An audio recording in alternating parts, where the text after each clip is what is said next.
Alright, this is my interest video for day number 2. And and after a little bit, I'm not going to be saying this is day number 5 or whatever. But whatever, I just wanted to give context.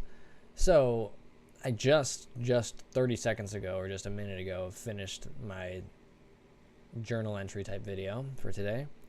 And now I'm starting this one. I'm doing these really quickly just because it's so late and I need to just finish them because I wanted to do it. I wanted to do it this way, 2 videos every day, but I need to go to sleep soon. But I think for now, just for this video, which I'm going to try to keep like 3 to 5 minutes, I just want to talk really briefly about autism spectrum disorder. You know, I'm not an expert at it or on it at all. I don't actually even know. I don't think I know anyone. Well, like, unless they haven't told me, I don't know anyone who has been diagnosed as on the spectrum. I have a cousin who has a child who is like 2 or 3, and he's not really talking very much, and so we think that he probably is on the spectrum. But besides that, I don't know anyone else or anything. So yeah, ever since. Okay, well, for most of my life, I've felt different in some way. I've never really known how to talk about it or what it is that makes me feel different. But I just have. And it's so hard to talk about because doesn't everyone feel kind of different in some way? It's like a kind of, isn't there some kind of like, I mean, it's basically like a continuum of how different you feel. Like some people feel very different, some people don't. Some people don't identify as feeling very different from most people. I'm sure, I don't know. Or maybe everyone does kind of say that they feel a little different when in fact most people are more alike than they think. I don't know. I just can say that I personally have had a feeling for a long time that I believe I am more different than your average person is different from most people. Yeah. So, for most of my life, or for, since I was, okay, let's not get too into the backstory, but just quickly. For, you know, when I was younger, when I was younger, I was very focused on music and like becoming a musician. So around that time, I attributed that feeling of difference, of being different from most people, as like, oh, I'm just like a musical type. I'm just like an artist type, and I'm just more creative and stuff like that. Then as I grew older to like middle school and high school, that hypothesis changed into like, oh, I think I'm smarter than your average person, and maybe that's what makes me different. I'm just above average intelligence, and that's what makes some kind of a weird feeling between me and most people. Like, not that I can't talk at all with people or something or anything like that, but just I've always felt not this, you know, just different in some way, like not on the same wavelength. And in another video, I'll get into more details. But anyway, we're talking about autism spectrum disorder. So, what I'm getting to is, at some point in college, one of my friends made just a remark, kind of joking, but maybe kind of not. I never actually had him clarify. But he like said like, dude, you're like half autistic or like half, or like something like half autistic or something like that. And I didn't think of much of it at the time, but over the years I've been thinking about that. And for like the last, 9 months or almost 12 months, 9 months, I've been seeing a therapist. At first it was one guy, and then now it's another guy. But so I've just been in a kind of period of my life where I'm really trying to learn about myself and learn all the quirks about myself, and especially the weaknesses, the things that I have to work on, of course. And in another video, I'll get into why, why this is an important period for me. But throughout this time talking and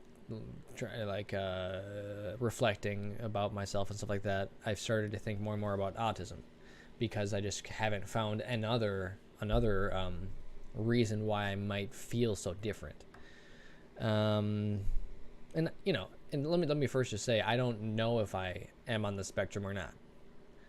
I don't know, but most of this video, now we're already 5 minutes. Mostly what I just wanted to say in this video is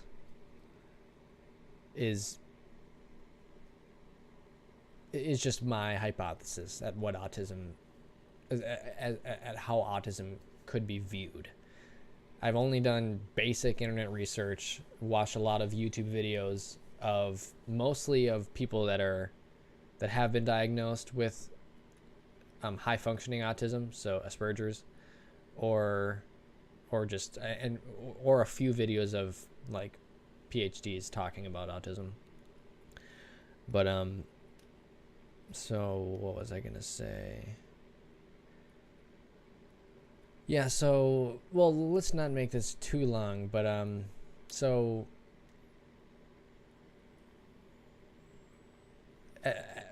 just at this point in my just what I'm learning about it, to me it just seems like I'm starting to think of it of things as two ways,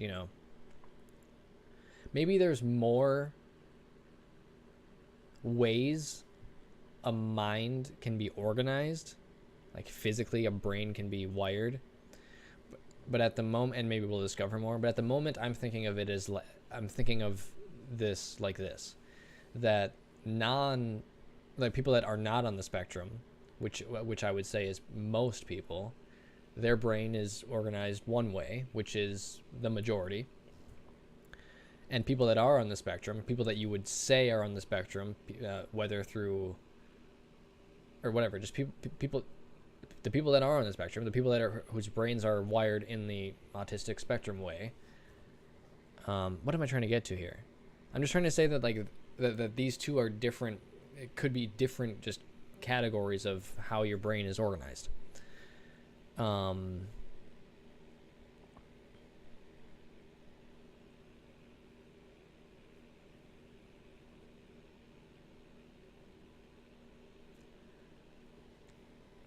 then there's a part of like, if you are on the spectrum, then there's the part of like how high functioning you are. So if I am on the spectrum, obviously I'm very high functioning. Like, I don't need help doing a lot of things. The only reason why I've ever considered that I might be on the spectrum, and why no one has ever mentioned it, or I've never been diagnosed or anything, is because I don't have many of the difficulties that autistic people have. So all that I'm guessing, or all that I'm going off of, is that I am somewhere on the spectrum. Like, my brain happened to be organized in that way, in the autistic way, but through my environment that I grew up in, well, so through both, of course, biological factors and environmental factors, I just ended up becoming, or just able to be high functioning, able to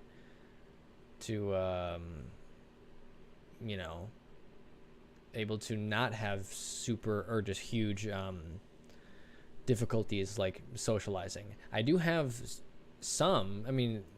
There's some, like, if I want to socialize, and if I whatever, like, I'm able to get it done. But the reason why I'm still thinking about the whole autistic thing is that I always am noticing something that makes it not quite, that makes me feel like not quite just on the same plane as other people.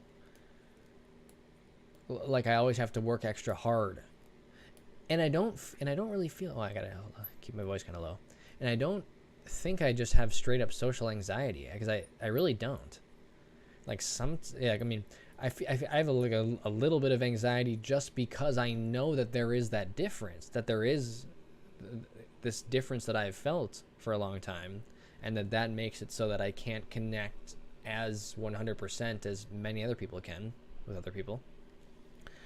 It's 10 minutes now. Well, this is kind of interesting.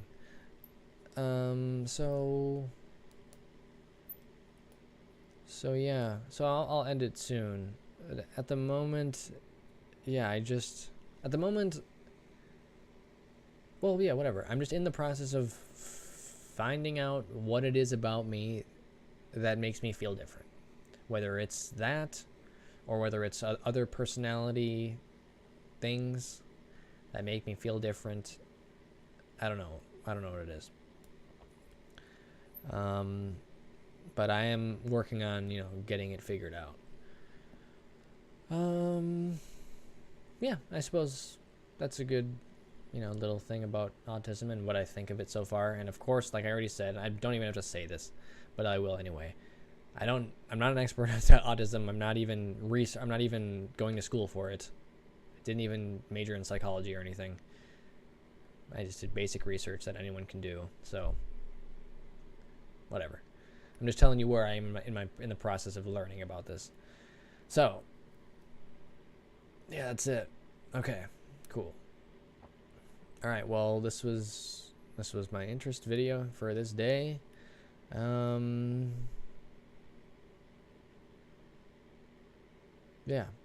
All right. Yeah. All right. Okay. See you in the next video. All right. Bye.